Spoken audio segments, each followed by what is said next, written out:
নমস্কার। আজকের নিবেদন কবি সুকুমার রায়ের লেখা ভয় পেও না। ভয় পেও না, ভয় পেও না, তোমায় আমি মারব না।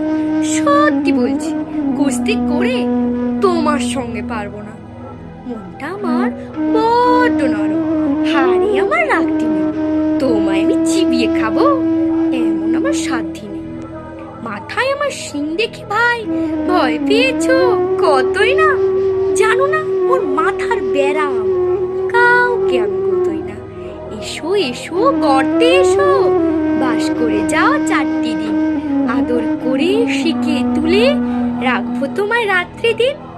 হাতে আমার মুগুর আছে, তাই কি হেথায় থাকবে না? মুগুর আমার হালকা এমন, মারলে তোমার লাগবে না। অভয় দিচ্ছি, শুনছো না যে? ধরবো নাকি ঠ্যাং দুটা? বসলে তোমার মুন্ডু চেপে বুঝবে তখন